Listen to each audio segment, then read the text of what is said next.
everybody, and welcome to Let's Talk Diz, where in 15 minutes or less, we give you all the information you need to know to help plan your next Walt Disney World vacation. My name is Jeff Coviello. I am your host, and joining me each and every week is Disney Master Sandy from Easy Diz by Instant Impressions Travel Services. Sandy, good to talk to you again. How are you, my friend? I am great, Jeff. How are you doing this morning? I couldn't be better. Well, that's not true. I could be better. I could be in Walt Disney World as opposed to sitting in the cold weather that I am up here in New Jersey, but you can't have everything. That is true. Think warm thoughts, and I'm sure you'll be back soon. That's right. I'm like Olaf. I'm just sitting here hoping that I could get some summer right now. That'd be fantastic. So one of the things that we had talked about that we definitely wanted to discuss as soon as this idea came to the table was the Riviera Resort. It's a brand new resort that opened up in Walt Disney World. Still rolling some things out as far as I understand. So I'm gonna just kind of throw it over to you right now. Set us up. What is there that we need to know about the Riviera Resort before we get into any kind of room options or dining options or transportation, any of that stuff? Tell us a little bit about what you've seen about this resort. What jumped out to you at first glance? So I think, being the Disney girl that I am, one of the things about Riviera that sets it a little bit apart from some of the other resorts is this was really based on Walt and Walt's vacation travels and Walt's time in the European Riviera. And to be in the resort and see old family photos of Walt on vacation, if you're a Disney person, his presence there is amazing, and to know that you're vacationing in the style that he did is just amazing. I'm a big resorts girl. I love new resorts, but I have to say Riviera hits the mark. It's everything you want in a resort, and, it's hard to say to people, you're going to Walt Disney World. We know you're going for the theme parks. You're going for all the entertainment. But planning your vacation really starts with the resort. And what I love about Riviera most, besides all the attention to detail and the art and the dining options, is its location. So it's not next to the Magic Kingdom. It's not on the monorail. I'll get the knots out there first because people always ask about them. But it is centrally located, which is always important to me. You pick a monorail resort, you're close to the Magic Kingdom, but you're further from all the other parks. This one is really center of the property, so you're in a great location to get anywhere, and it's got the new skyliner. So hop on your one stop to Epcot, about 7-minute ride, take one stop over, switch at the Caribbean Beach station, and take the gondola over to Hollywood Studios. Or it's got its own buses. And to me, exclusive one-stop busing is a big thing because, again, the resorts are beautiful. You want to enjoy your downtime. But let's be honest, it's about getting into the parks. And it's about time, right? It's about maximizing the amount of time you possibly can have to get from one place to the other. So I'm going to circle back to transportation in a couple of minutes.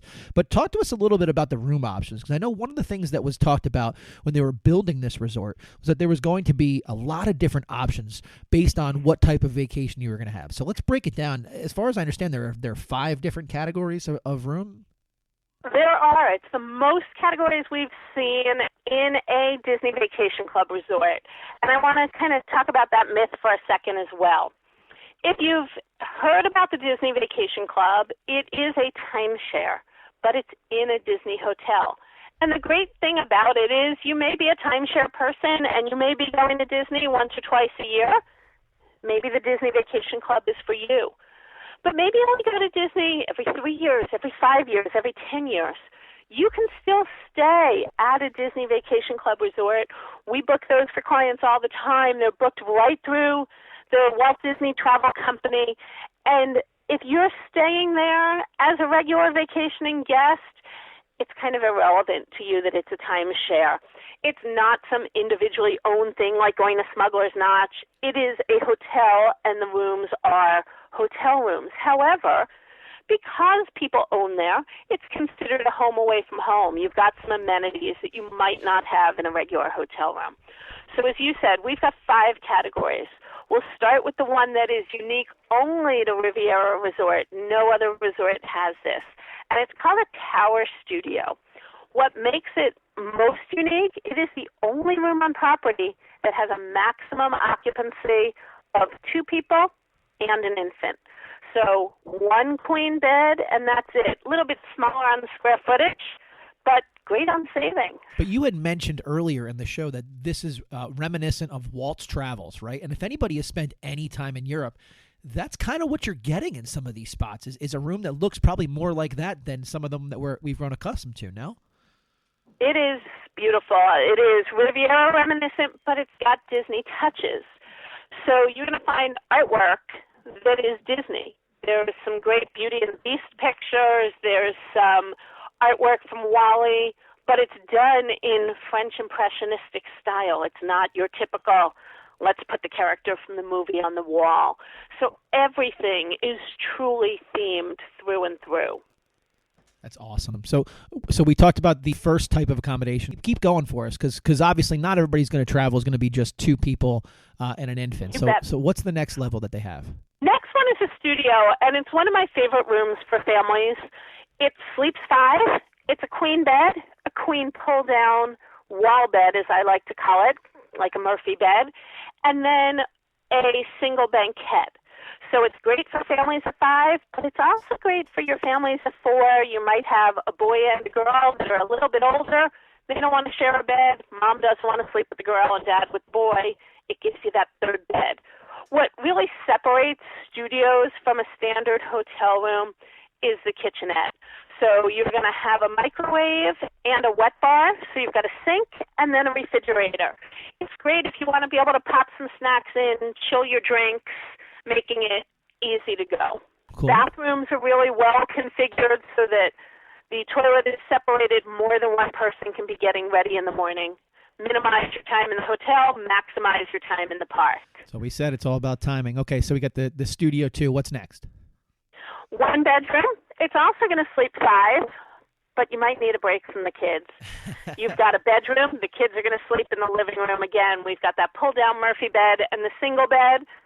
You've got your own master bedroom, 2 balconies, a master bathroom to die for. Maybe you can sneak in a nice soothing bath for a while. Once you get to the 1 bedrooms, though, you get a full-size kitchen. So you're going to have a full stove, a dishwasher, in case you want to do a little bit more. You're also going to have a washer-dryer. So maybe you want to save on baggage fees. You can do your laundry in the middle of the week, throw it in before you head to the park in the morning, throw it in the dryer when you go to bed. As a mom myself, people sometimes will say to me, really, you're doing laundry on vacation? One of the worst parts of vacation to me, besides it being over, is coming home with 4 suitcases of laundry. I don't mind throwing it in my last night there and coming home with all clean clothes instead of 4 suitcases of dirty clothes. I tend to agree with you. I will say that the 1-bedroom accommodation has slowly become one of my favorite accommodations to take as a family, and for a lot of the reasons that you just said. Okay, so we've got the studio, we've got the room that's built for 2 as we started off there, and then we've got the studio, and then the 1 bedroom. So where do we go from there? 2 bedrooms, sleeps up to 9, master bedroom with a queen, second bedroom with a queen and a pull-out queen, living room with a pull-out and a banquette. Again, we've got the full kitchen, the washer-dryer, 2 full baths that are both sectioned off so you could really have 4 people getting ready at a time. Lots of space, good way to share. Maybe you're bringing grandma and grandpa and they're going to babysit one night and you're going to sneak out. It's kind of like a guaranteed connector room. Fantastic. Okay. So a 2-bedroom is actually a studio and a 1-bedroom put together. That's what I was going to ask. So it's actually 2 different accommodations built together to then reach that other accommodation. You bet. Okay. And then what's next? Adequately named, the Grand Villa is so grand, it honestly is more square footage than my house. 3 bedrooms, sleeps 12, living room, dining room, full kitchen, a bar to entertain at, table that seats 10, 4 balconies, incredible artwork, 3 bathrooms. I've hosted parties in them, in all honesty. We've had lots of fun, big family dinners. We've had clients and their families. It's really that big accommodation that lets everybody play. Now, I am going to dispel one myth that we get asked all the time. sleeps 12. So people will say to me, we'll get that grand villa because that big accommodation will save us money.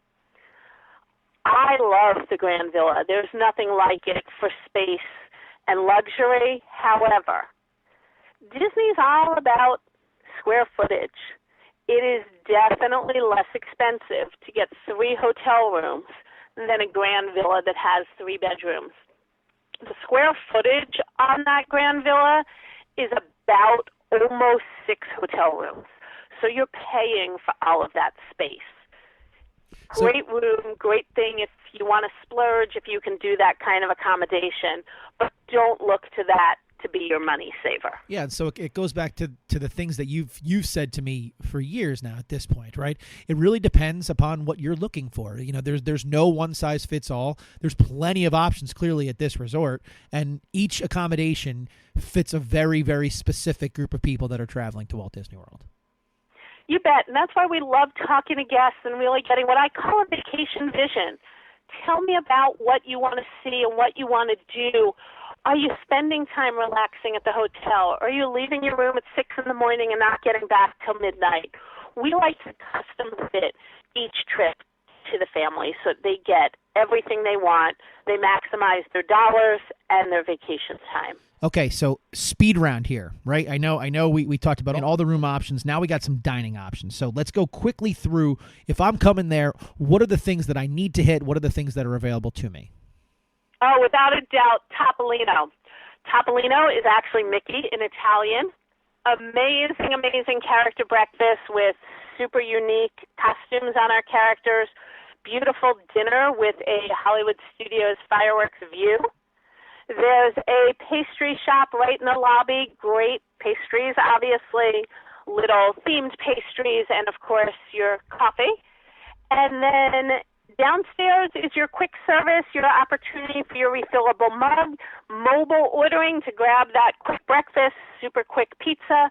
And one of the other great things about Topolino, or two of the great things if I want to talk about it for dining, you can walk over to Sebastian's at Caribbean Beach. You'll be there in about a 4-minute walk.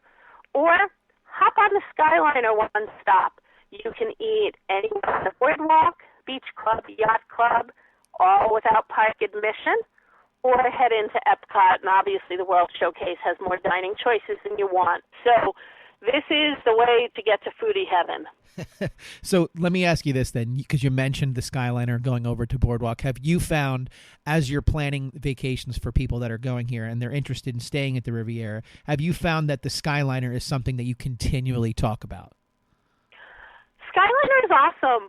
We hear from people that they're looking for the monorail resorts because they don't want to ride a bus where they have to fold their stroller, or they're dealing with a scooter and they're a little uncomfortable with the time it might take to load. Everyone's always so self-conscious of those things. Great thing about the Skyliner, no folding strollers, scooters and wheelchairs right on. Even better thing about the Skyliner than the monorail for those scooter accommodations, there's a separate scooter line. They have a car that pulls off, it loads the scooter, and then it gets back in line. You can take 2 minutes, you can take 30 minutes to load your scooter. Whatever you're comfortable with, nobody else is impacted. You should always do what's best for you, but I know people are self-conscious. So this way, knowing that it doesn't impact anybody else makes people feel better. And again, super easy, especially in the evening when the kids are asleep, not to fold that stroller coming home from 2 parks. Big bonus in my mind. So we've got plenty of options as far as where you can stay depending upon the party that you're traveling with, a litany of dining options that we can go and see. It's connected right to the Skyliner. It gives you outside of the monorail resorts, as you had mentioned, which gives you the quick access to the Magic Kingdom. This is in the heart of everything, and it gives you access to every single thing you could imagine. And as you mentioned in the beginning, just the artwork in this resort is outstanding. And not in a typical Disney way, but using that Disney intellectual property and putting it into some different type of artwork that you wouldn't see anywhere else on property. Let's put a bow on this Riviera Resort conversation. Is there anything else that we need to know if we're planning on visiting and maybe staying at the Riviera? Well, Jeff, you said the magic word. You said bow. This resort is the first resort to boast hidden Minnies. Most of us are familiar with the typical hidden Mickey. It's usually assigned by Imagineers because they're not allowed to put their name on their work anywhere. It started as their signature, and hidden Mickeys have really become incorporated all over, not just the resorts, but all the theme park areas. This resort posted up one. You'll find your hidden Mickey, but look in the carpet, look in the balcony railing. The hidden Minnie next to the hidden Mickey, you'll pick her out because she's wearing her bow. Something exciting to go and see, if for nothing else, to go to that resort just to spot the hidden Minnie. Sandy, thank you so much for taking the time today and explaining this brand new and lovely resort to us. Thanks, Jeff. It was great chatting as usual. And that's going to do it this week for Let's Talk Diz. Be sure to reach out to those folks at Easy Diz by Instant Impressions Travel Services for any Disney destination planning. Make it a great week. And as always, keep making memories.